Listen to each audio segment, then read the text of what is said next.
Hari ini ngobrol sama Ferry Irwandi. Let's go. Halo. Halo Bang. Gimana udah kena santet belum? Itulah gue nunggu banget. Fer, gue kan kemarin ini tidur. Terus bangun-bangun kok ada ini nih tuh, lihat. Merah tuh. Oh iya. Kelihatan gak sih? Iya. Kelihatan. Kenapa nih menurut lo? Nggak tahu, gue lebih parah lagi. Dia malah ngadu luka. Enggak tuh, gue penasaran sih. Lu tuh berangkat dari mana sih tiba-tiba lu nantangin orang santet ini, Ferry Irwandi? Aduh. Gimana sih? Apa yang terjadi gitu? Apa Kan yang terjadi ya? semua pasti punya origin story. Oke. Dimana kayak gue harus bersuara. Karena kan dari dulu kan gue nggak percaya hal-hal kayak gitu ya. Mistis. Mistis. Menurut gue ada banyak hal yang bisa dilakuin gitu dan lebih bermanfaat dan makin gue tumbuh tuh makin ngerasa wah ini nih ngasih dampak destruktif gila banget nih gitu. Dulu waktu kuliah gitu, baru-baru kerja kan kita pegawai itu biasanya kan ada apa namanya? Ada rakor, ada hal-hal kayak gitulah, gathering gitu kan di Ancol waktu itu. Di salah satu hotel. Itu liftnya udah bermasalah banget, tapi bukannya dibenerin. Nggak bisa ini lift pesugihan segala macam gitu. Maksudnya gimana? Minta tumbal. Oh, ada penunggunya. selalu ada yang meninggal tapi. Enggak juga sebenarnya, cuman sempat ada insiden lah waktu itu kan, dengar insiden lah. Kenapa nggak dicek ya, gue bilang. Nah hal-hal kayak gitu kan melekat tuh waktu tumbuh. Sampai akhirnya, iya ibu kan kena kanker tuh Bang. Oh, ibu kena kanker. Iya, anemia plastik pertamanya yang penyakitnya babe. Iya, mirip babi sih. Iya, awal tuh anemia plastik. Itu kan anemia plastik susah diidentifikasinya tuh, didiagnosisnya. Apalagi kalau di kota kecil kayak Jambi tuh. Iya. Oh, pengalaman ketemu 3 dokter juga nggak bisa, akhirnya bawa ke RSCM, bawa ke Malaysia, baru ketahuan dan bisa diobatin. Nah pas kanker sama tuh diagnosis pertamanya itu sinus. Hah, kok jauh banget? Sinus pas Soalnya anemia aplastik kan larinya ke leukemia kan? Penyakit kedua. Oh, okay. Jadi sekarang ibu tuh ada anemia plastik, ada nasofaring. Kankernya. Oh, berarti artinya udah nyebar atau gimana tuh? Oh, jadi anemia plastik masih ada, kena lagi kanker gitu kan. Nah itu sama. Ada skill issue lah di dunia medis kita dan gue tuh ngerti banget kalau di daerah tuh pemerataannya juga masih kurang dan akhirnya ya udah ibu berobatlah kanker, dan namanya jadi caregiver kanker kan nggak sebulan 2 bulan ya. Nah disitulah ketemu pengalaman orang itu sebenarnya secara medis, apalagi di Darmais Jakarta itu udah bagus banget sebenarnya. Tapi masalahnya mereka datang setelah tertipu dukun-dukun ini loh Bang. Oke. Jadi kayak ini kan orang-orang yang menengah ke bawah nih, masyarakat berpendapatan rendah ke bawah, nggak well educated juga, rata-rata masyarakat rural. Dan kalau misalnya dunia perklinikan ini nggak bikin mereka rugi, nggak bikin mereka habis 10 juta, 20 juta, apa ratusan juta, oke lah. Tapi faktanya mereka bisa spend duit untuk hal-hal kayak gini. Tapi di sisi yang lain, sebenarnya BPJS kan bisa, kanker itu kan BPJS bisa kan. Sebenarnya ada alternatif, bukan alternatif. Sebenarnya cara ada mudah gitu maksudnya. Iya, ada cara benernya cara gitu bener, loh. Ya. Lu pergi ke medis dan selesai. Kemarin tuh bahkan banyak gejala tuh, misalnya kayak perut tiba-tiba membengkak, muka tiba-tiba membengkak. Setiap dibawa ke orang pintar kan nggak mungkin orang pintarnya bilang nggak apa-apa ini, nggak mungkin. Oke. Nah, pasti ada kayak wah ini pasti ada yang ngirim. Ini ya kayak gitu-gitu. Dan kita yang misalnya abang yang misalnya tumbuh di kota besar lah, tumbuh di Jakarta, atau aku yang punya privilege pendidikan yang oke gitu loh. Pasti nggak ke situ dong trajektorinya. Kalau kita kena apa-apa kan kita pasti ke dokter atau apa. Tapi kalau di masyarakat menengah ke bawah ini sulit gitu loh. Dan itu makanya harus dirombak total. Dan cara ngerombaknya kan sekedar bikin konten edukasi aja sulit nih Bang. Jadi aku riset dulu, riset pola komunikasinya, riset ceruk pasarnya, riset metodenya, riset sematiknya. Kayak gimana sih persona yang harus muncul supaya ini bisa didengarkan lebih luas lagi dari masyarakat. Akhirnya dari konten yang biasa aja selalu dibuat kan. Ya, ada jurnal aku lupain nulis, intinya ngegambarin gimana sih orang-orang itu tertarik dan engage banget sama konten flexing gitu. Oke. Nah, jadi apalagi masyarakat menengah ke bawah, karena mereka ngelihat itu sebagai gambaran, sebagai aspirasi. Ya, lebih kayak kehidupan yang mereka mau. Jadi walaupun nggak mereka sentuh, seenggaknya mereka bisa lihat. Oke. Oke, misalnya kayak kenapa dulu Indra Kents sangat banyak follower, subscribernya atau penontonnya dari menengah ke bawah kan karena itu bentuk magnum opus, bentuk strata sosial yang mereka mau reach, yang mereka ngerasa mustahil kan. Jadi gue ngerasa sinetron dulu kali ya. Iya betul. Jual mimpi kan dulu bahasanya gitu. Saya sih menjual mimpi kalau nggak salah, kan dulu ada yang ngomong kayak gitu. Iya. Terus. Nah itu yang emang ada di masyarakat kita. Jadi pertama gue harus susun nih, ini gue harus punya simbolik yang menampilkan kemapanan tapi masyarakat ngerti gitu. Kalau misalnya gue bilang Rolls Royce, Bentley gitu atau Porsche, mereka nggak tahu ini apa. Terus gue tanya beberapa orang atau masyarakat, beberapa orang lah, yang orang warung, orang ojek segala macam. Selalu mobil yang menurut kalian mobil orang kaya apa? Alphard. Ya sudah, berarti ini gue harus bikin challenge Alphard. Dan untuk masuk, ini kan bentuk muka gue, badan gue, wajah gue kan nggak ada yang stereotip Indo Korea atau apa yang digemarin masyarakat itu kan. Jadi nggak mungkin pendekatan protagonis bang. Jadi gue harus bikin sesuatu yang kesannya congkak, sombong gitu kan. Ya supaya mereka bisa nonton. Mau kesel sekalipun dari awal nonton nggak apa-apa, yang penting informasinya dapat. Dan ini bisa jadi pemantik untuk podcast yang lain yang selama ini gue nggak bisa reach. Jadi kelas-kelas masyarakat yang emang nggak bisa gue sentuh. Dan itu gue plotting, terus gue bikin yaudah tantangan. Kalau gue bikin uang doang, ini banyak yang lakuin. Tapi kalau gue bikin pakai mobil, ini bakal bait yang oke banget. Akhirnya bikin pakai mobil. Tunggu. Jadi artinya yang kemunculan lo bahwa sayembara orang yang bisa santet gue dapat satu Alphard. Iya.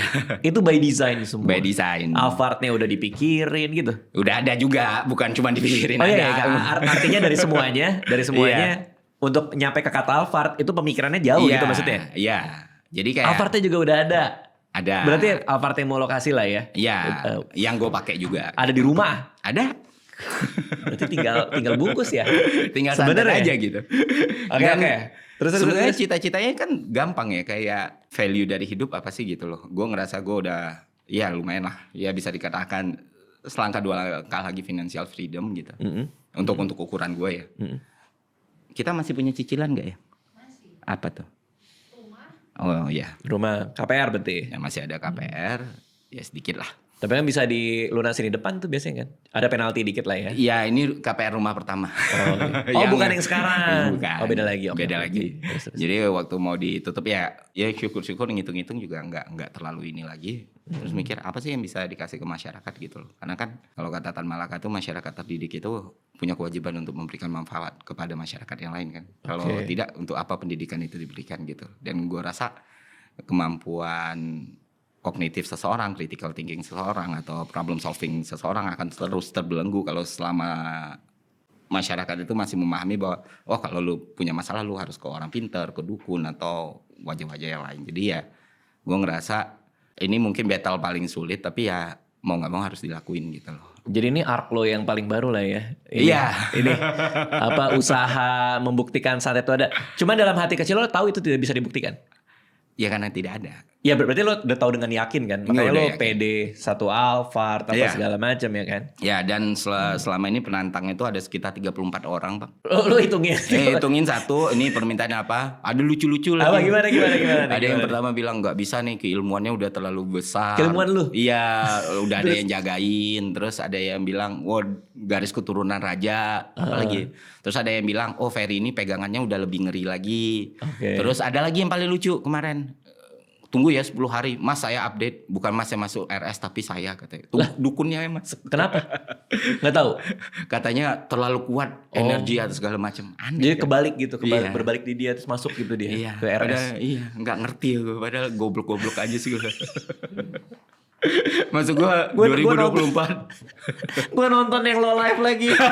Anjir gue nonton itu. Lo kan sambil gitaran kan. Terus lu ada ekspektasi nggak tuh Bang? Ini enggak sih, lucu aja. Gue lebih kayak aduh lucu banget si Ferry ini. Agak ada nggak sedikit aja gitu. Kayaknya bisa deh kena. Enggak gitu. sih. Wah bohong. Bener. Gue mau lihat lucu-lucuannya aja. Karena lo di situ kayak jelas gitu kan.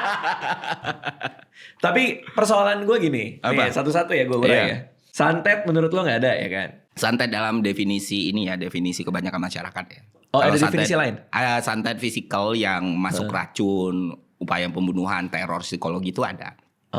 Dan itu biasanya dilakuin. Jadi kayak kalau kita baca case by case di kepolisian, setiap dukun santet ketangkep, itu kalau nggak racun, senjata api.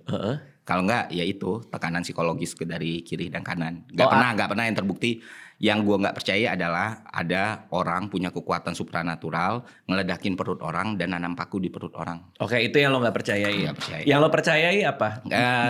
Kegaiban apa yang lo percaya? Ya sebagai Muslim hal-hal gaib yang diimani dalam Al-Quran ya gue percayain. Oke. Tapi itu kan faith bang, belief kan. Faith. Ya itu kan sesuatu yang tidak bisa kita perdebatkan gitu loh. Okay. Yang gue nggak yakin dan setelah nanya beberapa orang juga, tentu banyak sekali perdebatan dan ngiris ke banyak hal juga kan. Gue tanya ke beberapa orang juga ya. Dalam Al-Quran misalnya dikatakan ada sihir, Al-Falaq itu dijelaskan juga ada sihir. Al-Baqarah 102 ada sihir, tapi sihir dalam definisi Al-Quran dan dalam beberapa tafsir yang dijelaskan, beberapa pendapat ulama juga itu sangat berbeda dari apa yang diglorifikasi di Indonesia. Dan itu sangat mudah kita temukan di YouTube atau di media sosial bagaimana praktisi dukun menceritakan kehebatan dan kesaktiannya. Itu sama sekali berbeda dengan apa yang dijelaskan dalam kitab suci. Jadi, dalam pemahaman lo bedanya di mana antara sihir dan santet?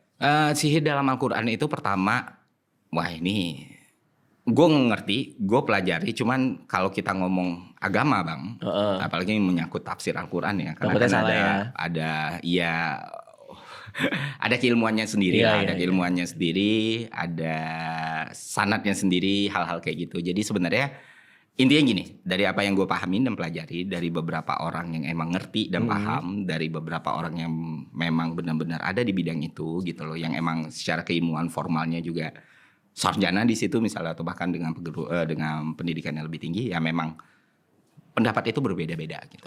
Pendapat berbeda-beda. Tapi intinya yang gue garis bawahi emang sampai sekarang pun di Al-Quran ataupun di hadis yang sahih ya, itu nggak ada diceritakan jin itu bisa mencelakakan manusia secara langsung gitu, atau merusak tubuh manusia atau memberikan manusia penyakit gitu. Jin bisa mengganggu manusia baik bisikan atau baik hasutan ya, hal-hal seperti itu tuh sangat mungkin terjadi kalau dalam sudut pandang Islam ya. Tapi untuk membunuh, mencelakakan, memberikan instant kill itu nggak ada rujukannya sama sekali. Bahasanya bahasa game lah. Karena kan gitu, katanya kayak gitu kan. Wah, Ferry itu kalau saya masih aktif, Ferry jangan muntah paku, saya bikin meledak perutnya. Wah, gue denger itu seneng bang. Karena? Berarti kan itu tonggak atau trigger majunya ilmu pengetahuan kan. Bahwa ini bisa dilakukan loh dari jarak jauh gitu. Oh iya. Gue kemarin pernah ngejok gini. Kalau nyantet masukin paku bisa gak masukin burger gitu biar kenyang gitu. Iya, itu kan membantu banyak orang juga kan. Gue bilang kayak gitu di podcast tuh. Pembelaan para praktisinya itu bisa tercipta mas karena ada energi dari yang nggak ada jadi ada, terus dicocok lagi sama fisika kuantum. Kita yang belajar fisika kuantum beneran kan jadi kesel sendiri. Oh ya gue baca tuh. Gue baca deh. Ada gara-gara ya kalau nggak salah. Iya banyak juga gara-gara ada video dari rumah editor. Mereka ini bikin sesuatu yang saintifik nih, penjelasan saintifik. Tapi ya memang bikin clickbait yang emang menarik buat masyarakat. Nah, masalah yang penonton kita nonton tuh bahkan bukan nonton video, nontonnya cuma sampai thumbnail bang. Jadi langsung mereka ngambil kesimpulan santet itu ada. Soalnya Einstein pernah menjelaskan spooky in the distance. Iya, cuman harfiahnya doang spooky-nya itu. Tapi sebenarnya yang lagi dijelaskan Einstein kan tidak begitu. Bener. Kuantum tidak begitu. Ya, itu gitu. kan fisika benda-benda yang sangat kecil gitu kan. Maksudnya rulesnya beda di dunia kuantum. Iya, itu kan patahan ya antara fisika konvensional yang terapan yang kita pahami. Ternyata dalam kuantum ini tidak berlaku nih, berlaku hal yang lain. Betul. Hal kayak gitu. Bukan dijadikan pembenaran santet. Ya, itulah. Ngerti gue. Jadi kayak ini teori ini kayaknya cocok nih gue cabut, gue taruh jebret gitu ya. Padahal itu dua konteks yang sangat berbeda. Sangat-sangat berbeda. Nah itu yang coba lu luruskan ya. Karena masyarakat di era post-truth gini nih benar-benar susah banget ya buat dilawan apa gimana sih? Awalnya gue juga nyangka gitu bang. Maksudnya banyak orang, bahkan mungkin Bang Radit sendiri juga skeptis ya. Kayaknya nggak bisa dididik lagi nih orang-orang. Mungkin deep inside. Ya udahlah gitu. Ya, dan gue rasa tiap gue podcast juga setiap off cam, dan mungkin Bang Radit juga bakal ngomong yang sama, ngapain sih lu, nggak akan bisa lah itu. Ya sama orang-orang kayak Deddy Corbuzier, Denny Sumargo juga sama kan. Mikirnya juga ini nih nggak akan bisa nih, udah mentok, penting untuk kita sendiri. Awalnya juga ada ketakutan seperti itu. Lalu ngelihat perkembangannya makin kesini makin kelihatan, oh ternyata bisa toh. Oke, ada yang ini gak? Karena gue lihat lo posting sampai lo nangis ya. Iya, itu apa sih? Ada orang yang benci banget sama gue karena bahas santet ini, karena dia ngerasa keluarganya disantet. Terus untuk membuktikan bahwa ada penyakit non medis, dia bawalah ke rumah sakit ya di Jogja apa rumah sakit kanker. Dengan tujuan membuktikan lo salah. Iya, ternyata benar kanker. Terus? Ya udah. Terus dia minta maaf. Iya minta maaf. Ada juga yang awalnya nyangka dia indigo. Itu juga gue storyin. Terus akhirnya dia beneran mencoba untuk ke psikiater dan ternyata skizo. Itu ada juga. Oh iya. Ya, jadi target gue bukan 10 juta orang, 100 juta orang, 300 juta orang sadar. Satu aja gue udah seneng Bang. Oke. Jadi, nah, dikotominya nih berarti kan antara santet lo nggak percaya lah bahwa itu bisa dilakukan manusia gitu kan. Dan hal gaib terus lo yakinin kan sesuai agama gitu. Hantu sama. Itu gimana? Sama tuh gimana maksudnya? Iya, gue skeptis banget. Jadi waktu kecil gue pernah ngeliat hantu terus dijelasin bapak gue, oh iya itu prefrontal cortex kita kerjanya kayak gini. Bapak lo yang jelasin. Iya, terus kalau ada lagi ya udah ditangkep, dikulitin, masuk sirkus aja gitu, atau kita jual kulitnya laku itu. Nah, jadi dari kecil udah tertanam hal-hal kayak gitu, malah seneng gitu kalau misalnya ketemu. Terus bingung juga kenapa video hantu itu semuanya pakai Nokia 6600 ya 2024. Maksudnya gimana? Ya video-video penampakan lu lihat nggak sih Bang? Gimana tuh maksudnya? Ini Samsung lah misalnya, itu udah bisa 8K. iPhone udah bisa 4K. Betul. Tapi setiap video hantu selalu kayak dari Nokia 6600 gitu. Selalu buram. Iya. Iya lagi. Kenapa sih gitu loh? Kayak ada apa ini? Tapi gimana yang menjelaskan itu ya? Gue selalu memandang hal-hal yang kejadian-kejadian ada hantu gitu lumayan mencoba melogikakan gue. Tapi kadang-kadang gue juga susah gimana ya cara logika ini ya. Ya nggak perlu lah kan. Dan rasa takut itu kan manusia. Ya udah gitu aja ya. Karena kan itu mekanisme bertahan kita untuk hidup kan. Jadi manusia itu secara antrop kan memang ketakutan itulah yang bikin umur mereka makin panjang nih. Misalnya lagi berburu dan meramu ada suara-suara di semak-semak gitu. Mereka nggak tahu itu apa. Tapi mereka tahu, oh gue harus pergi nih. Betul. Dan akhirnya the reason itu dibikin. Jadi kan ada confirmation bias ya. Kayak kita suka menyimpulkan sesuatu itu dengan cara yang paling cepat aja gitu. Jadi fenomena hantu, suara, bunyi, ini apa. Itu mungkin apa kayak permainan otak terhadap hal-hal yang kita takutin jadi tersuges gitu ya. Nah, karena manusia itu tidak sadar sebenarnya seberapa fungsional dan seberapa magicnya otak kita gitu. Oke. Jadi kayak kadang ilusi itu bisa lahir dari suara infrasound. Infrasound itu bisa melahirkan ilusi. Itu masternya wizard gitu. Siapa namanya? Deddy Corbuzier. Waktu podcast sama gue kan ngejelasin semuanya tuh off cam dan on cam gitu Bang. Jadi emang sakti-sakti sih. Jadi ada konduktor gitu. Konduktor ditancapin di kepala. Jadi kita bisa dengerin suara gitu. Apa itu? Ada alat alatnya buat dengerin suara di kepala. Iya, yang lain nggak dengar. Di meja pun bisa gitu. Jadi gimana caranya? Iya, dari sini ke sini terus dengerin dari alat sini. Alat apaan itu? Ya alat sulap, alat beneran. Beneran. Taruh sini. Iya. Terus gue bisa dengar suara siapa? Suara siapapun yang di setting di situ. Jadi kalau dalam praktek perdukunan atau witch kayak gitu, ya makanya selalu setupnya kan gelap kan. Karena isinya full of trick dan ada tokonya di Shopee, Tokopedia tuh ada gitu. Bang. Sejadi berbahaya apa hidup lo sekarang? Pasti kan lo menyenggol banyak orang nih. Apa ancaman-ancaman seperti apa? Ada nggak yang tiba-tiba datang ke rumah lah, atau di jalan lo dikatain atau apa? Kalau di jalan dikatain belum pernah ya, tapi di jalan dikatain belum pernah ya. Atau diancamin. Tapi belakangan tuh malah lebih kayak ngerasa, oh ada senengnya tuh. Dulu sebelum kota-kota kayak gini, gue tuh dikenal paling ya kalau gue ke daerah utara tuh, ke Peak atau ke selatan gitu. Lo sebelum ada konten gini lo dikenal kalau lo ke Peak. Iya. Kenapa? Kan konten gue finansial Bang. Ya. Dari makroekonomi ya. Iya. Kemenku ya. Iya, Kemenku. Dia awalnya nggak percaya gitu. Nggak percaya apa maksudnya? Kok kamu populer di utara? Kok kamu terkenal di Peak? Demografinya orang Peak. Iya. Lalu. Mungkin karena diferensiasi ya dibanding orang lain yang bahas finansial jadinya mencolok sendiri gitu kan. Okay. Nah, kalau nggak ke mahasiswa atau orang-orang yang emang marketnya muda lah. Nah, kemarin itu setelah bahas santet gue lagi jalan untuk bikin konten lain.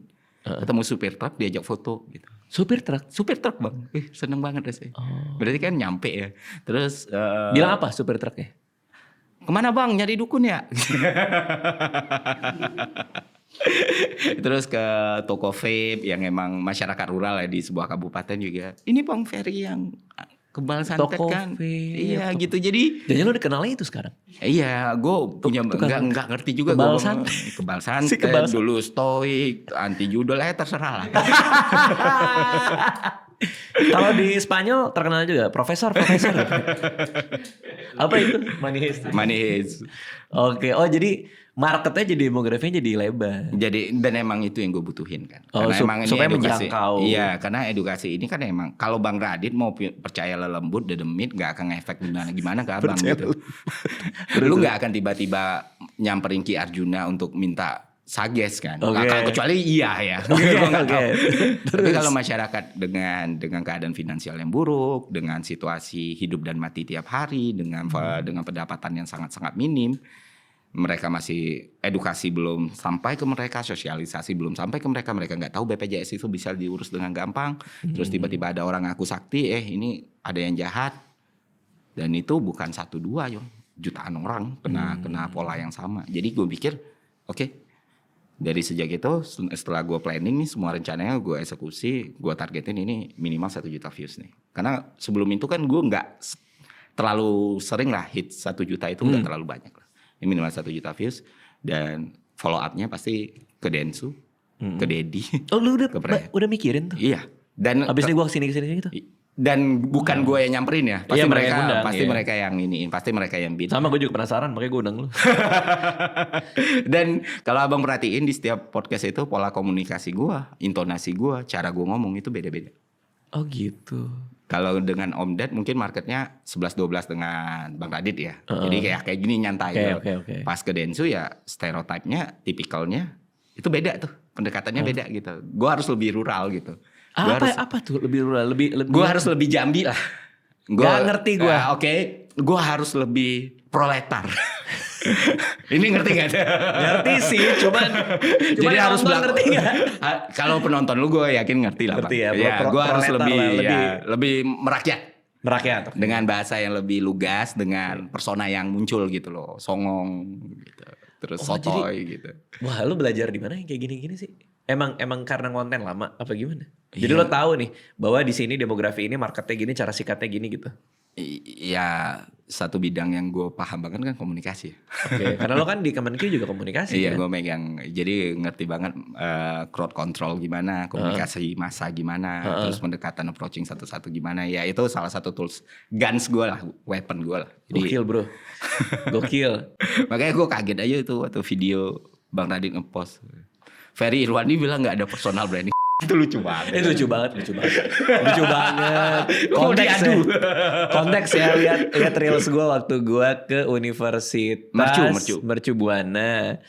Sesi tanya jawab ya, itu dia bilang, saya ikut seminarnya Ferry Irwandi. Dia bilang personal branding yang baik adalah tanpa personal branding. Gimana menurut Bang Radit? Personal branding yang baik adalah tanpa personal branding. Gue ulang aja. Tapi lo boleh elaborasi gak? Maksudnya gimana? Iya persis. Justru Bang Radit menjelaskan dengan jauh lebih baik lah dari aku. Iya. Karena emang kayak gitu loh. Dan aku gak punya kemampuan untuk menjelaskan se-friendly itu, semenyenangkan itu. Tapi ya sama persis. Karena kan personal branding itu yang orang sering salah. Iya branding sapi gitu kan. Biar orang tahu diiniin. Jadi yang sering orang salah paham adalah ketika dia main konten gitu, konten lah, ngebuat konten atau coba berkarir di sini, gue harus ngasih lower third gue nih, padahal kan nggak perlu gitu loh. Iya. Branding itu kan muncul kalau kata Bang Radit itu kan konsistensi ya dari apa yang kita lakukan. Tindakan. Iya. Dan gue kan ngeliat lu juga Bang. Oke. Lu kan paling mentok kayak bilang storyteller kan. Iya. Karena lu ngeliat branding kalau harus kita memanggil diri kita sendiri lebih general lebih baik gitu. Iya benar.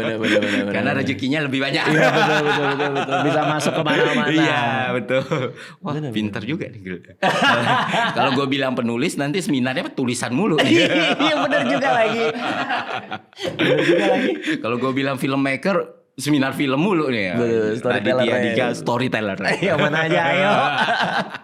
Gue hari ini diundang tahu gak baru aja untuk Hari Anti Korupsi gue. Oh iya. Iya bener. Baru tadi gue. Yang di ini pameran adalah salah satu BUMN. Oh.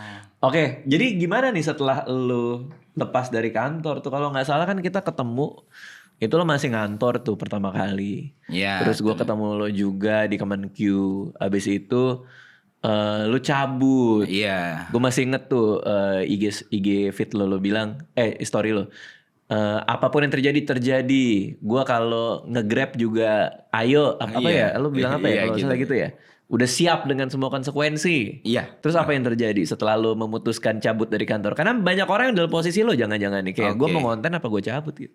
Iya, sebelum gue resign kan teman-teman yang resign juga ngomong, sebelum lu resign lu gak akan pernah bisa siap gitu. Maksudnya gimana? Iya, pasti lu kepikiran pasti akan kurang, pasti akan. Bisa nggak gitu? Iya, setelah resign lu pasti tahu kenapa nggak dari dulu gitu. Dan itu yang terjadi sama gue. Jadi waktu itu kan gue di persimpangan ya, ada konflik of interest lah bang. Kalau gue terus-terusin, kenapa? View gue tambah gede, subscriber gue tambah gede. Tema pembahasan gue juga tambah, skupnya kan tambah besar ya. Sosial, politik, ekonomi dan segala macam. Sebenarnya gue kerja di pemerintahan, instansi pemerintahan. Ada kalanya gue mau ngomong sesuatu tapi bentrok nih. Tapi di satu sisi gue selalu mengutamakan azas profesionalitas gitu. Gue kerja di situ dengan kode etik, dengan perjanjian segala macam. Dan lo dibayar. Dan gue dibayar di situ. Maksud gue nggak akan ngeludahin tempat gue makan lah gitu. Itu is not fair juga lah. Walaupun orang bilang A B C D E, gue punya prinsip kayak gitu. Nah. Sebenarnya bisa nih jalan dua dan nggak ada yang protes juga sebenarnya. Selama itu nggak ada. Soalnya kerjaan gue selesai. Tapi di beberapa titik gue ngerasa kayak kalau hidup itu kan pilihan ya. Ketika lu harus milih ya lu milih gitu loh. Jangan malah dibiarin gitu. Itu apa? Persimpangannya di kejadian apa? Ya waktu view sama subscriber gue makin naik. Terus gue ngerasa kayak belum ada kejadian. Jangan sampai waktu kejadian gue baru milih. Oh, gitu. I see. Jadi gue harus bisa memutuskan. Oke, gue cabut gitu. Dan setelah gue cabut 1 bulan setelahnya, Rafael Alun. Rafael Alun, oh iya. Oh itu pas lu cabut. Sebulan setelah gue cabut. Kalau enggak, lu kena juga pak itu pak. Lu juga kena pasti kena impact PR-nya. Minta ditanya, pasti ditanya-tanya orang gitu pasti. Kan. Karena dulu tuh gue kan kerja di perusahaan media. Terus gue mau cabut. Nah pas gue mau cabut itu gue baca jurnalnya Neil Gaiman. Terus Neil Gaiman bilang bahwa dia waktu jadi jurnalis dia baru keluar ketika uang yang dia dapatkan dari hasil menulis dan lain-lain itu lebih gede daripada gaji dia. Oh iya. Nah poinnya itu gue. Bagi gue ngitung, wah ini kayaknya lebih gede dari gaji gue nih saatnya gue cabut. Gitu. Gue bikin formulanya kali 4 sih bang. Oh jadi buat dana darurat sekalian gitu? Iya buat jaga-jaga segala macam. Jadi penghasilan lo per bulan harus 4 kali lipat dari gaji. Makanya lo bisa cabut gitu? Iya. Anjir. Wah itu mah udah enak banget. Lo udah ada ketenangan berarti kan? Karena 4 kali lipat bro. Iya. Iya kan? Waktu itu beberapa bulan dalam satu key. Kalau bisa dalam setiap bulan. Iya dalam key 1 key itu quarter ya. Iya, key 1. Bertahap itu bisa 4 kali lipat atau lebih. Kayaknya gue bisa cabut ya. Terus ini sustain gitu. Oh, terus gimana ngelolanya? Lo tiba-tiba ada Malaka Project kan? Iya. Itu kantor di Menteng bro. Gue kaget banget gue pas lo undang ke sana. Bang ini tuh, anjir si Ferry kantornya di Menteng anjir. Gue langsung datang ke sana. Wah ini ngelolanya gimana? Tapi ternyata ramean kalau itu ya. Apa gimana sih? Investment bang. Jadi kalau ditanya cara mengelola, gue muter duit. Lo invest juga di situ?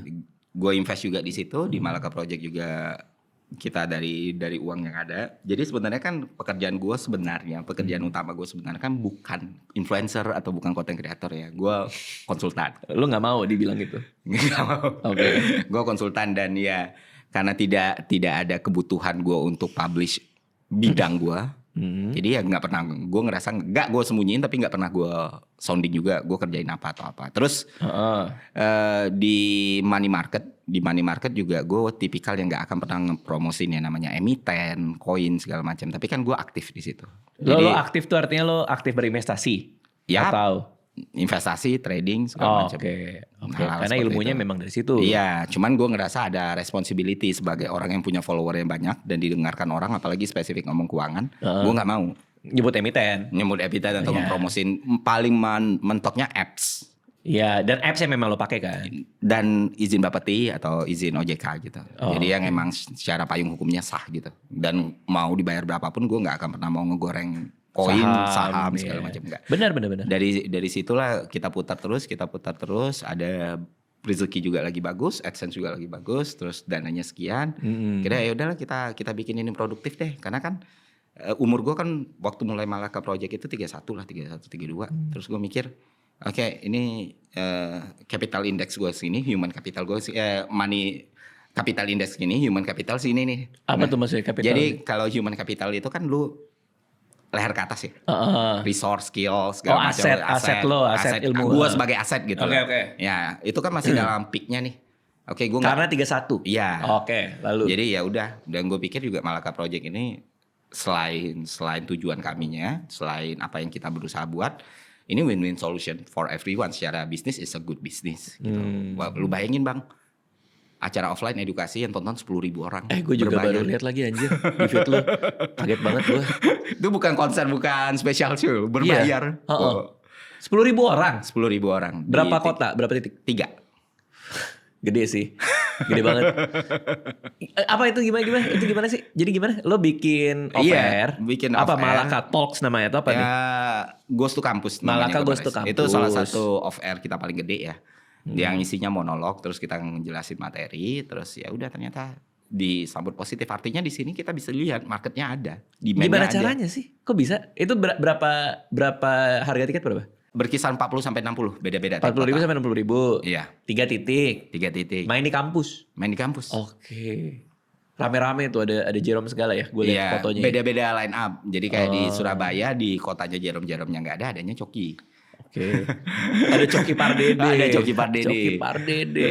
Terus misalnya di ITB Jerome-nya ada, Cokinya nggak ada. Di Jogja Jerome ada, terus ada Fathia Izati, ada ini. Pokoknya siapapun yang avail kita tinggal dimasukin. Tinggal bongkar pasang aja sesuai dengan kondisi. Yang disampaikan adalah beda-beda. Monolognya beda-beda. Gue pun di 3 kampus itu beda-beda gitu. Oh iya? Iya, yang pertama gue ngerasa kayak harus ada materi yang oke nih, kuat nih. Akhirnya gue ngejelasin scarcity kan. Scarcity sama kelangkaan. Ya, ekonomi lah. Basic ekonomi dasar dan kenapa manusia itu harus punya fundamental ekonomi. Bener banget lagi. Iya kan. Bener banget itu. Oke, sambutannya bagus ini. Terus pas di ITB gue santetnya mulai naik nih. Jadi pas lagi di ITB. Iya lagi naik. Ya udah. Ngomongin apa? Iya ngomongin logika mistika. Seberapa destruktifnya logika mistika. Okay. Nah, ada presentasinya? Ada, berbayar tapi. Oke. Jadi kita kan bisnis ya Bang. Malaka itu kan badan usaha, badan hukum. Dan gue ngerasa kayak badan usaha seideal-idealnya ya ketika lu mau survive lu harus jualan gitu loh. Apapun lu jual, jangan minta donasi atau jangan malah nunggu angel investor, berarti bisnis lu nggak sehat. Gimana bisnis lu bisa sehat buat lu dan bisa ngasih manfaat juga buat orang. Jadi kita bikin membership dan itu lumayan ratusan orang. Membership di YouTube? Iya, membership YouTube ada sekitar 300 orang lah tiap bulan dan nilainya lumayan sih 100.000. Wah, jadi sih ada bisnis gitu, good business. Nah, ada proyeksi juga di tahun 2025 ini kita expand, gak cuma media. Kan ini Malaka Project ini masih media nih. Kita punya beberapa lini bisnis yang secara bisnis, secara supply demand, ada income itu jauh lebih menjanjikan lah. Apa dan tuh? Ya nanti disounding lah. Oke. Jadi emang ya ini kan blueprint yang udah disiapin dari lama ya. Kayak gue sebelum resign pun udah nyoret. Jadi waktu di Idea Fest itu gue jelasin nih. Ini nih gambar sebelum resign. Ini mappingnya, ini petanya. Dan kita udah di sini nih. Nah ini yang mau gue lakuin A, B, C, D, E, F, G. Oh buat pribadi maksudnya? Buat Malaka? Ya itu mapping gue untuk proyeksi gue dalam 25 tahun lah. Nah Malaka tuh di dalam situ. Ferry Irwandi lo punya proyeksi dalam 25 tahun. Iya. Lo yang bener aja lu. Makanya kan 25 tahun. 25. Iya kan RPJM segitu Bang. Gokil. Ada bisa lo bocorin gak? Gue pengen tahu. Ada gak? Kayak milestone-nya. Milestone media. Malaka Media. Itu milestone kan udah dapet. Itu udah achieve. Apalagi milestone dalam 25 ini. Ada offline aja lah Bang. Oh ya oke. Belum bisa lo share lah ya. Belum bisa gue share lah. Intinya oke. sesuatu yang besar banget. Oke. Dan semoga kejadiannya. Oke. Tapi yang sesuatu yang besar banget ini akan tahun depan mulai. Udah mulai. Udah mulai diurus, udah mulai di ini, tinggal di sounding, funding udah dapat, segala macam udah dapat. Gokil, keren anjir. Sumpah lo kadang-kadang ini ya. Kayak gue ngeliat nih Ferry bikin apa lagi sih tiba-tiba ada ini ada itu. Kemarin jualan kaos lagi ya? Ya kan kaos apa tuh yang itu belum dijual bang? Bikinnya dikit itu kan? Iya. Dan kan itu dulu kan belum jaket. Dijual. Iya dulu jaket. Terus kemarin bikin kaos, baru bikin untuk pakai sendiri. Pakai sendiri? Pakai sendiri. Oh dipakai sendiri? Iya, gue desain sendiri, gue pakai sendiri dan ya udah nongol aja terus nanti demand-nya naik terus kan. Ya balik lagi scarcity kan. Iya. Demand-nya naik terus dan gue berusaha konsisten aja. Kalau udah masuk teori ekonomi, masuk ke bisnis kan itu udah ceruk yang beda lagi nih. Bener. Approaching-nya juga beda nih. Nah, teori ekonominya ya scarcity kita bangun. Terus demand barulah masuk yang namanya marketing, baru nama branding segala macam di situ. Bener-bener menggunakan teori lo yang lo ajarin ya. Building the scarcity dulu sehingga value-nya dari situ kan. Value-nya apa? Karena kan naratif ekonomi itu sesuatu yang tidak bisa terhindarkan lagi kan dari sekarang. Value itu dapat dari situ.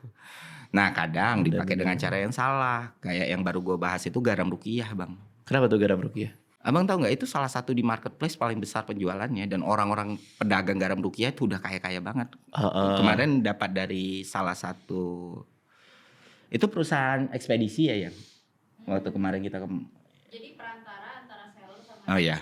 Oke, agen gitu kali ya. Mereka pegang reportnya itu, satu toko itu omsetnya setahun 4,4 miliar.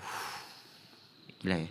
4,4 miliar. Dari garam rukiah. Iya, garam krosok yang dibeli yang kalau lu beli di petani cuman 1.000 per kilogram, ketika masuk di toko 6.000 sampai 8.000, ketika itu dikasih packaging rukiah, sudah di rukiah bla bla bla sama ahli agama ini, lu jual 190.000. Wah. Dan sebulan di link dari satu seller di marketplace itu sekitar 23.000 item. Wah itu lo lawan juga tuh. Iya. Lo mengganggu ekonomi beberapa orang dong pasti kan? Iya orang tertentu. Oh, apa yang lo dapetin tuh? Pasti banyak yang marah-marah juga kan? Tapi nggak bisa. Karena kan riset gue kuat. Dasarnya kuat dan ketika itu harus dibawa ke agama pun udah ahlu sunnah, banyak ulama ahlu sunnah bilang itu bid'ah. Nggak ada dasarnya. Dan itu justru bisa sangat merusak dan destruktif. Jadi kayak dari awal resikonya gue mitigasi dulu nih. Gue kan nggak pernah bang bikin konten atau lagi beef atau nyerang sesuatu itu tanpa gue petain dulu nih. Jadi gue buat dulu. Lu super plan banget ya. Ya, unman with the plan lah. Bener. Jadi ini resiko paling gede apa? Resiko paling gede justru bukan dari aspek agamanya tapi pebisnis yang terganggu. Bener, karena itu uang loh. Uang dan rata-rata mereka itu Grab itu sangat banyak untuk mereka sendiri gitu loh. Untuk petaninya nggak ada kenaikan ekonomi apapun, pertumbuhan ekonomi apapun. Artinya marginnya yang diambil ini ya dari seller ke end to end user. Terus yang jadi indikasi paling gila lagi adalah belum 24 jam konten itu tayang, malamnya itu diserang buzzer. Lo diserang? Iya, buzzer. Wah paling lucu banget di internet lu bisa ada buzzer garam coba bang. Dan mereka mungkin gak nyangka ya gue bisa sedetail itu untuk metain profile komen-komen satu-satu. Terus gue deretin aja satu-satu dalam 1 jam. Ini akun dengan tipikal nama yang sama dan semuanya dibuat 1 bulan yang lalu. Kalau di YouTube kan kita klik kita bisa tahu nih. Dan cuma 1 komentar. Gue deretin, nih buzzer garam gue bilang. Terus ada yang komen, iya bang barusan dapat dari Telegram disuruh nyerang ke komen lu. Iya bener. Oh bisa di-order gitu ya? Iya, dan lu tahu kan bang bisnis yang bisa ngorder buzzer berarti kan bukan bisnis kecil. Oh, make sense. Ya itu cita-cita ya. Tapi lo santuy banget menghadapi itu ya? Santai aja ya udahlah. Iya paling mati apalah. Waduh. Istrinya langsung. Enggak dia bisa dapat yang lebih ganteng lah. Waduh. Oh ya tapi lo emang berangkat dengan niat kan. Maksudnya niat lo udah jelas, lo maunya ini gitu kan. Iya mencerdaskan kehidupan bangsa sih. Iya. Gue cuma mau buktiin satu tesis sih. Perubahan itu bisa dilakukan dari luar kok. Iya. Gitu doang. Jadi bukan cuma suara doang gitu. Kalau komposisi perusahaan lo gimana jadinya? Si Ferry Irwandinya itu apakah ada badan usahanya atau lo ada tim khusus kah? Gue Ferry Irwandi. Ferry Irwandi Bola Malaka ya? Saya sudah menjual setengah jiwa saya sama yang Deddy Corbuzier. Iya, pesulap. Yang bener. Iya kan udah lama bang. Oh yang ini yang close the door. Yang close the door. Jadi secara company itu berapa persen tuh untuk beliau lah. Oke. Karena dari awal kan. Ya. Iya dia kan chip in kan. Chip innya awalnya gue kira, bodoh banget orang ini chip in segede ini gitu. Lo udah seneng duluan. Iya, best deal nih gue. Good deal. Dapat fresh money. Fresh money ya. Terus. Bodoh-bodohin pesulap gue. Terus tahun kemudian dia udah BEP. Serius. Berarti kemurahan gitu ya. Iya. Tapi fair enough dong. Karena dia ngelihat masa depan, dia visioner. Iya sih. Dia tahu nih Ferry kalau gue bantuin bisa berlipat-lipat nih gedenya, maksudnya besarnya. Nah waktu deal itu juga gue udah pasang ini banget bang, pasang sesuatu yang emang bakal jadi deal breaker lah. Nggak mungkin lah lu penuhin nilai gue ini. Orang subscriber gue masih 100 ribuan gitu. Iya, katanya mau. Deal kata dia. Oh tolol orang ini gue bilang. Taunya gue yang tolol. Anjir lucu banget. Gak bisa kita ngakalin lu. Dia udah bertahun-tahun di industri. Iya, dia luar biasa. Dia bisa. Bisa ngilangin orang. Dia bisa ngilangin pesawat. Pesawat bisa dihilangin. Bisa terbang dia. Apalagi gini-ginian. Lucu. Jadi gue suka. Maksudnya Om Ded tuh demokratis ya. Sangat-sangat demokratis. Dan dia fair tau orang. Fair banget. Dan gak pernah ngatur konten gue.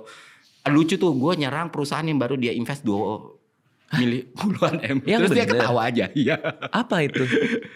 Ada lah. Bukan nyerang sih, ngekritik dan lumayan berdampak. Terus udah. Terus gue lagi nelfon gue dulu nih buka obrolan. Om gue nggak tahu lu invest di situ. Emang lu apain? Seorang sikat aja lagi gitu.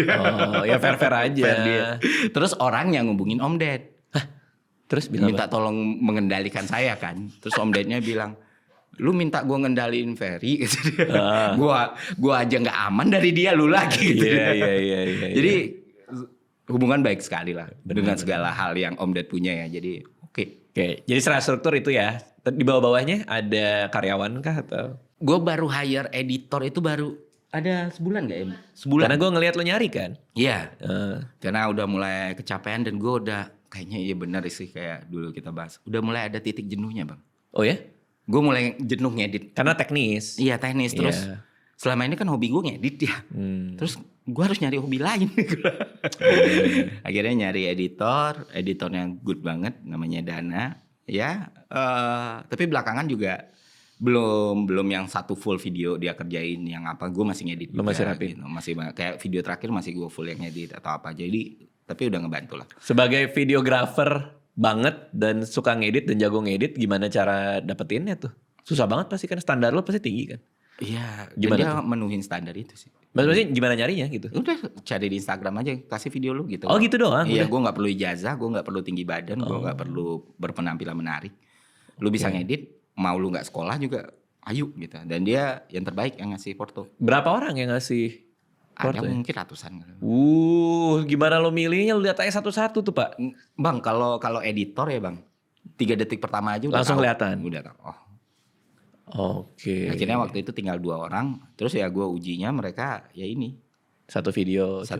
Udah. Ya nggak kepilih ya gue bayar senilai videonya waktu itu berapa gitu. Oh, tapi dipakai juga enggak? Dipakai. Oh dipakai juga yang tidak diterima itu. Paling lo rapiin lagi. Iya, gue rombak lagi, gue rapiin lagi dan gue misalnya rate-nya berapa itu gue kali 3 gue bayar.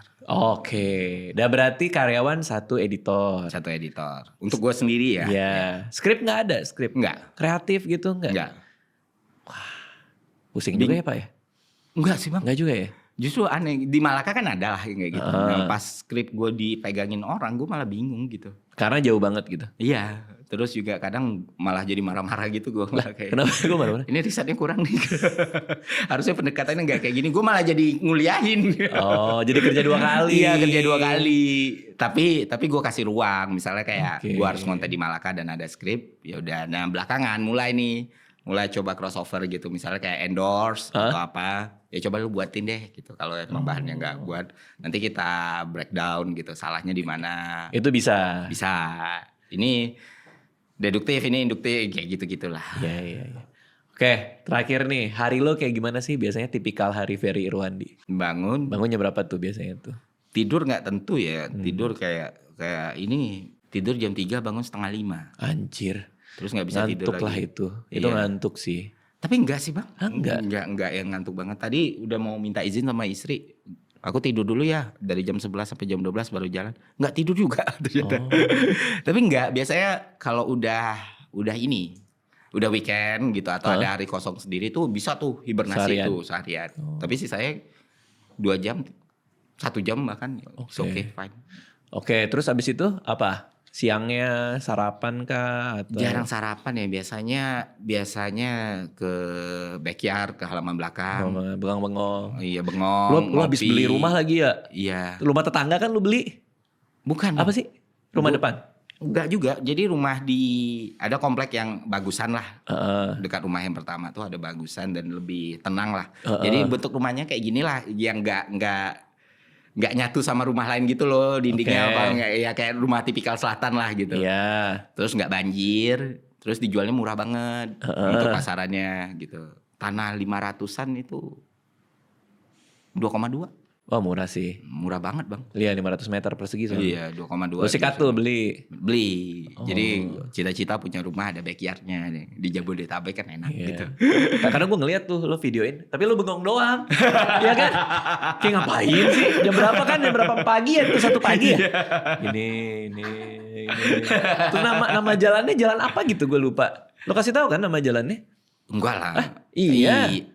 Jalan something gitu. Lo ngasih tahu. Oh, apa dekat situ apa? Iya. Pokoknya namanya unik lah. Unik. Iya itu gue inget tuh. Namanya tuh wah kalau disebut nanti ya pokoknya unik lah. Unik ya. lah. Unik. Oke. Terus bengong di backyard itu yang baru itu. Itu siang-siang. Siang-siang enggak? Ya tergantung bangunnya aja. Biasanya kayak ngopi dong. Ngopi, ngerokok gitu. Terus baca-baca. Enak ya? Pada pikir-pikir ya? Sambil ngopi, ngerokok gitu. Iya. Ya gue sih gak ngerokok ya, cuma maksudnya ngopi gini bengong ngeliat halaman kan? Sama jemuran bang. Hah? Biasanya kan ada jemuran. Sama jemuran lagi? Iya ngeliat halaman. Ngeliat halaman sama jemuran? Iya, biasanya. Dan yang rajin tuh kan istri sama anak atau apa gitu. Jadi kadang mereka lewat nyabutin rumput, gue ngeliatin aja. Bengong aja ya? Bengong ya, aja enak, gitu. Enak tuh kebayang lagi. Terus kalau lagi bosan ya biasanya masakin. Masakin istri? Ya dia sering minta masak. Oh. Masakin istri, masakin anak, masakin keluarga. Gue Itu suka masak. Sekolah anak gitu-gitu? Nganterin, jemput atau belum? Ada orang. Oh ada orang yang lakuin? Iya kadang masih gue yang nganterin. Kadang setelah itu kan biasanya gue ke kantor ya bang, ke Malaka kan. Which is sekarang di Pancoran? Di Pancoran, itu deket. Jadi 1 tol udah keluar. Oh. Cuman yang macet banget. Ya, Malaka juga paling sampai sore enggak malam? Malam biasanya malam. Tapi startnya tuh juga bisa siang ke sore. Oh. Jadi lebih fleksibel lah. Nah itu lo tidur sampai jam 3 ngapain tuh? Aku ngapain ya? 3 pagi lo, dia juga gak tahu dia. Udah tahu kan udah tidur. Lah dia gak ada yang tahu lo ngapain lo sebenarnya. Lo Batman deh. Ternyata Batman. Kadang bengong aja. Gak ada yang tahu lo ngapain. Dulu nonton misalnya. Tapi sekarang nonton juga udah males gitu loh. Nah, terus ngapain lu? Kadang iya baca. Baca buku. Baca buku, baca artikel, baca website. Gue kan langganan banyak ya. Bloomberg, apa aja? Economist. New York Times langganan. Enggak belum. Udah. Ya enggak. itu paling seru tau. Iya sejak ini. Ya masalah lah ya. Iya Bloomberg kan udah ini bang. Ya, udah lebih ini lagi. Udah lebih. Terus biasanya Tempo, Kompas gue langganan. Tempo sama Kompas. Tuh bacain semua tuh. Ini bacain tajuk rencana. Terus kadang debat sama ChatGPT aja gitu. Beneran? Debat apa sama ChatGPT? Lu ya gue bilang, salah tuh sumber lu gitu. Oh sorry bos katanya. Jadi gue harus train dia kan machine learning ya. Dan akurasi dia tuh masih sering bermasalah kan. Oh emang iya ya? Iya. Lo bisa ngetrain dia dengan bilang dia salah? Iya. Lu salah nih. Untuk lo personal apa nanti buat semua orang? Iya buat gua. Oh. ChatGPT-nya gua gitu. Oh ChatGPT bisa sepersonal itu? Iya bisa. Oh, lu bisa kasih nama, lu bisa minta dipanggil apa gitu. Baru tahu. Jadi kayak dia juga lama kelamaan dia kan learn lu kayak gimana, tipikal lu nulis kayak gimana, terus apa yang gimana dan sampai sekarang pun masih banyak ruang perbaikan juga. Gue cuma berusaha mengoptimalisasi teknologi aja nih. Iya. Karena kan untuk jadi rujukan utama ya belum bisa lah bang. Benar. Tapi kan di satu sisi itu ngebantu framework kita ya. Bukan ngebuat frameworknya ya, tapi seenggaknya kita tahu titik by titiknya kan. Oh, gue lagi pengen bahas ini nih, lu challenge dong gitu. Apa sih usulan terbaru? Jadi sekarang udah bisa kayak temen diskusi. Kayak kemarin tuh gue lagi terakhir gue ngebahas dengan ChatGPT. Gue ngomongin OECD. OECD ya. OECD dengan ChatGPT. Lu kasih rujukannya bener ya gitu. Oh, karena dia salah. Kasih jurnal ilmiah. Kadang dia cuma ngutip dari berita aja. Terus Anjir, kita bisa marahin. Oh. Jangan kalau cuma dari berita doang. Kadang gue bilang Gue tuh kalau salah ngomong di video gue, habis gue. Lu ngerti dikit kayak gitu. Sepersonal itu. Oh gitu ya. Mana ya? Apa sih ChatGPT itu? Gua sama sekali nggak ngerti nih AI ini. Apa sih itu? Karena Jadi, kan barrier-nya banyak ya. Sebenarnya kalau kayak gini lebih. Apa itu apps kah? Apps namanya ChatGPT. ChatGPT. Jadi lu bisa nanya apapun. Di App Store ada ya? Di App Store ada. Jadi kayak Anjir baru tahu gue ternyata. Gue sering dengar ChatGPT. Dan bisa dilatih bang. Jadi kayak teman kayaknya cocok lah buat lu. Yang nggak punya teman. betul. Seru sih. Yeah, jadi ininya bayar nggak? Ada yang berbayar, ada yang enggak. Bedanya? Beda. Lebih pintar. IQ-nya lebih tinggi. Ada kayaknya iya sih. Akurasinya, database-nya itu beda. Jadi kayak di yang gratis itu belum se-komprehensif itu gitu. Lo bayar berapa? Gue lupa, gue langganan aja bang. Oh, oke. Biasanya pas bayarnya aja, kok sebanyak ini ya? Iya. Seru asli, seru banget. Gue dengerinnya seru banget. Ternyata ChatGPT bisa segitunya. Iya. Ya? Karena pertanyaan gue nih. Mana coba lihat. Gak mau bikin sesuatu nih, apa yang harus disiapin gitu. Wah, ini bagus banget rencananya, bla bla bla bla gitu. Wow, komprehensif Pak. Iya kan. Tapi di awal nggak kayak gitu. Jadi kita harus sudah bikin metodenya sendiri. Dia dilatih untuk kayak gitu. Oke. Pokoknya lu harus ada value, proposition gitu. Wow. Jadi kayak punya Jarvis sendiri bang. Kalau lu bisa ngoptimalin ya. Sayang kalau cuma dipakai untuk ChatGPT untuk ujian atau apa ya. Siap. Nah oke, itu ChatGPT. Kemarin tuh gue lagi ada acara The Founders kan. Terus salah satu penonton nyamperin lah ngobrol. Terus dia cerita, iya bang, lo kalau nulis pakai AI nggak? Dia nanya gitu. Terus gue bilang, enggak, gue nggak pernah pakai AI sama sekali untuk urusan apapun. Gue bilang, kenapa emang? Sekarang enak banget tahu bang, gue bikin makalah aja pakai AI. Terus gue bilang, lah, emang bisa nggak ketahuan di kampus? Enggak, kita cuma kayak nanya doang nih cara ngerjainnya gimana. Tetap kita harus rewarding, dia bilang gitu. Terus gue jadi, itu semalaman gue kepikiran. Maksud gue itu batasnya di mana ya kayak gitu ya? Enggak, kalau untuk hal-hal kayak gitu enggak sih. Enggak. Lo menurut lo jangan? Jangan, kasihan lu nya, bukan karena teknologinya pasti bisa, kasihan lu nya. Tapi kan kalau argumennya dia, ya kan gue cuma nyari. Ya nggak apa-apa. Oh itu nggak apa-apa? Nggak apa-apa. Ya itu kan kayak lu googling aja tapi advance versi aja gitu. Asal jangan copy paste. Ya, asal jangan copy paste. Dan AI itu juga saking berkembangnya. Misalnya gini ya, ini lucu. Gue mau bikin makalah. Iya. Tapi jangan sampai bisa kedetek ini tulisan AI. Bisa. Yang bener lo ah. Bisa, promptnya bisa kayak gitu. Ini gue gila sih. Gue gini ya. Ini ada satu video YouTube. Iya. Ada berita juga. Gue nggak tahu nih, karena lo mungkin ngikutin dari tadi lo ngomongin AI, lo ngerti nih. Kalau gue nggak ngerti soalnya. Ada satu video YouTube, ada masuk berita juga. Gue nggak tahu ini bener apa tidak. Iya. Intinya Google bikin AI. Terus mereka nyuruh AI-nya bercakap-cakap. Tapi lama-lama jadi makin serem. Suatu hari kita akan iniin manusia gini-gini. Itu bener gak? Jadi kayak Ultron gitu ya Bang? Iya. Itu bener apa gak sih?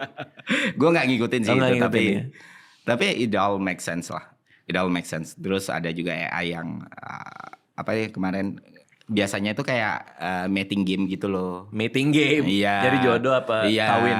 AI-nya malah cenderung genit gitu-gitu. Capek bener gue. Ada yang kayak gitu. Ada. AI genit. Tapi sebenarnya basicnya kan selama itu masih tools ya sayang kalau lu nggak pakai lah.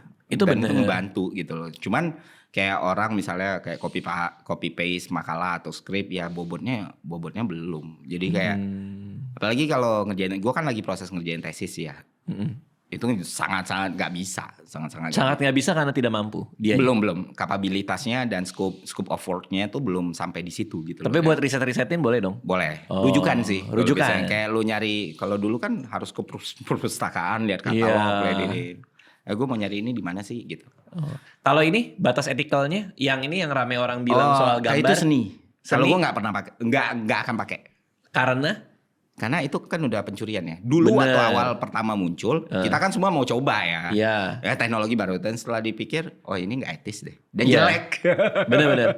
Tapi bener sih. Karena kan katanya dia mengumpulkan dari database banyak itu ya. Seniman terus diambil. Misal kita pakai promptnya Van Gogh gitu. Nah dia bakal pakein. Tapi lama-lama kan kelihatan, oh ini fabricating nih. Oh kelihatan nih ya. Kelihatan banget bang. Kadang-kadang tuh gue pengen beli aset gambar atau apa segala macam. Tuh gue sampai harus mastiin dulu nih dibuat pakai AI apa enggak. Kan lo tahu kan yang marketplace jualan gambar tuh. Kayak Envato, Shutterstock. Iya itu tuh kalau dipakai AI itu sekarang harus di-declare kan. Nah itu kita bisa filter tuh. Nah kadang-kadang gue gak ngerti soalnya. Ini tuh AI apa bukan sih? Tapi buat lo kelihatan banget. Banget. Dari mana? Apa jari? Kalau katanya jari. Enggak, dari looknya aja tuh udah. Ini bukan manusia yang buat itu, sepintas udah kelihatan. Udah kelihatan banget bang. Jadi kayak beberapa kali gitu. Gue sih AI nggak pernah untuk karya seni ya. Itu udah. Itu batasnya. Iya, udah crossnya di situ, bordernya tuh di situ gitu. Tapi AI untuk memudahkan editing misalnya, kayak kalau editor tuh ada namanya roto. Ya di roto. Kalau zaman dulu ngeroto kan PR banget nih frame per frame nih. Bener. Tok, kayak kita ngerjain manual aja gitu. Sekarang klik selesai gitu atau. Oh iya, udah bisa kayak gitu. Lah, nggak tahu bang, udah tinggal klik dong. Wow. Jadi dia identify object langsung selesai. Atau yang paling sering orang gunain ya caption. Oh caption, iya. Subtitle gitu. Udah akurat emang sekarang. Tingkat akurasinya makin meningkat. Oh. Ya tetap harus diedit juga gitu. Yang gue pakai ini, kan gue lagi sering edit di CapCut. Yang gue pakai gue baru tahu juga ternyata audio bisa auto sync. Jadi pakai AI, nanti dia gambar yang ngapain langsung nyari sendiri dia. Kalau dulu kan pakai Clapper tuh, terus kita harus manual kan. Ini sekarang enggak ya? Enggak. Ya? Nah itu kan memudahkan kan, workflow kita juga jadi lebih singkat aja, lebih enak aja gitu. Langsung tahu rujukan kemana, terus proses teknis juga bisa. Cuman kalau udah jadi barangnya tuh bentuk AI, itu mencederai banyak hal sih menurut gue. Betul. Kalau karya seni mah jangan. Siap, Ferry Irwandi, terima kasih sudah datang ke sini. Thank you semua yang udah nonton. Kalau yang mau nyantet Ferry bisa langsung ke YouTube ya di Ferry Irwandi, IG dan lain-lain. Thank you semua. Dadah.